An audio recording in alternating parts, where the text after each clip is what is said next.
3월 29일 라이트 말씀 묵상 시작하겠습니다. 사랑하는 주님, 오늘도 한결같은 주님의 사랑을 바라보며 우리의 마음을 주님 앞에 엽니다. 성령께서 우리 안에 충만히 거하시기를 간구합니다. 주님의 말씀 깨닫는 지혜와 순종하는 능력을 주시고 우리 믿음의 삶의 자리에서 더욱 견고한 믿음 갖게 하옵소서. 예수님 이름으로 기도합니다. 아멘. 누가복음 18장 31절에서 34절까지의 말씀입니다. 예수께서 12 제자를 곁에 불러놓으시고 그들에게 말씀하셨다. 보아라, 우리는 예루살렘으로 올라가고 있다. 인자를 두고 예언자들이 기록한 모든 일이 이루어질 것이다. 인자가 이방 사람들에게 넘어가고 조롱을 받고 모욕을 당하고 침뱉음을 당할 것이다. 그들은 채찍질한 뒤에 그를 죽일 것이다. 그러나 그는 사흘째 되는 날에 살아날 것이다. 그런데 제자들은 이 말씀을 조금도 깨닫지 못하였다. 이 말씀은 그들에게 그 뜻이 감추어져 있어서 그들은 말씀하신 것을 알지 못하였다. 예수님은 제자들이 그리스도를 따르는 사람들로 어떻게 살아야 한다는 것을 가르치고 계셨습니다. 그리고 이제 다시 한번 12 제자에게 그리스도께서 고난과 죽임을 당하게 될 것, 부활하실 것을 말씀하십니다. 그 모든 것이 선지자들을 통해 전해진 말씀이 이루어지는 것이라고 예수님은 말씀하십니다. 고난과 죽임당함과 부활, 이 모든 것들은 선지자들이 이미 예언한 말씀 속에 있다. 그리고 그 말씀을 이루기 위해 예수님께서 그 길을 걸어가고 계시다라는 사실을 말씀하시는 것이죠. 예수님은 이미 고난과 죽음에 대해서 말씀하셨습니다. 이제는 이 고난과 죽음이 임박했다라는 사실을 말씀하고 있는 거죠. 그런데 오늘 읽었던 본문에서 중요하게 볼 수 있는 것은 제자들이 말씀을 하나도 깨닫지 못했다는 것입니다. 누가는 제자들이 깨닫지 못하는 것을 말씀의 뜻이 감추어져 있었다고 해설을 덧붙였습니다. 예수님께서 임박한 고난을 말씀하시면서 주목하게 되는 것이 또 한 가지 있습니다. 그것은 로마가 집행하는 사형 집행의 특징입니다. 그 사형 집행의 특징은 사형당하는 죄수에게 치욕을 안긴다고 하는 것이죠.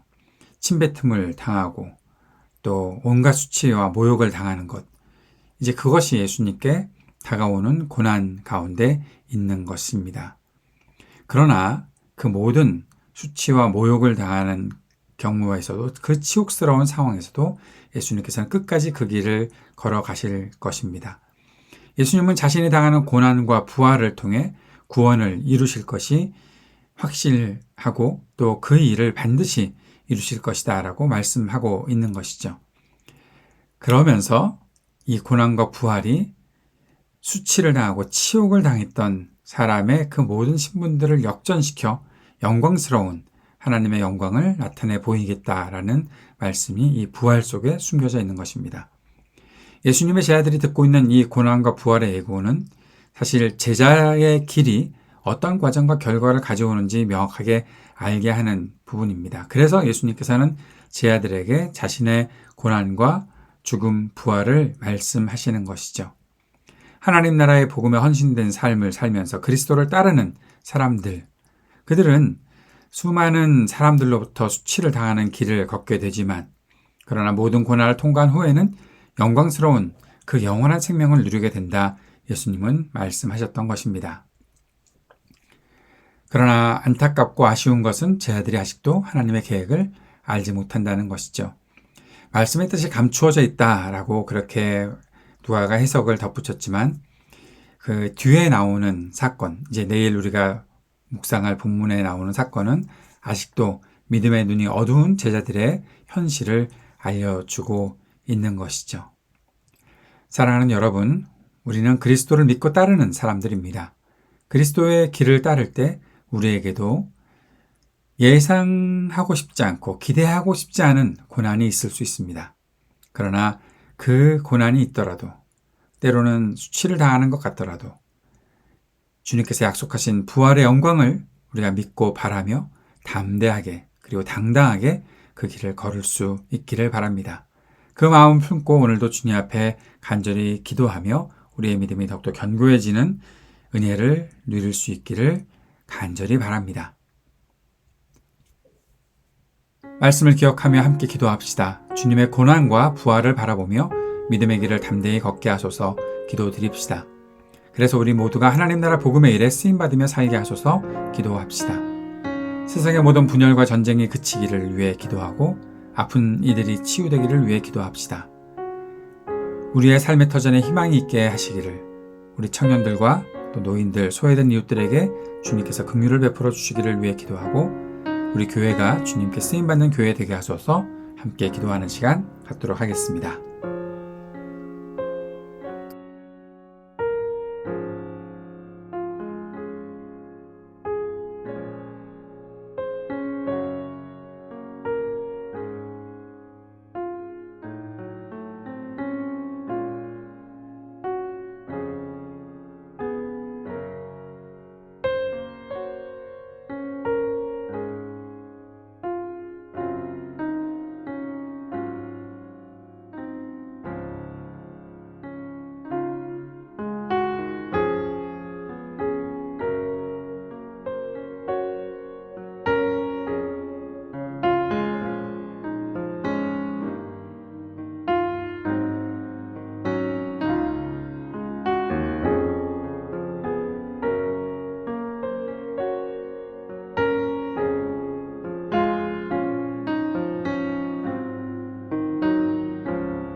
하늘에 계신 우리 아버지여, 이름이 거룩히 여김을 받으시오며 나라가 임하시오며 뜻이 하늘에서 이루어진 것 같이 땅에서도 이루어지이다.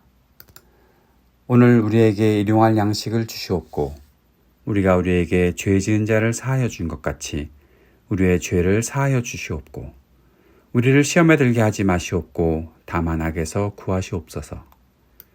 나라와 권세와 영광이 아버지께 영원히 있사옵나이다. 아멘.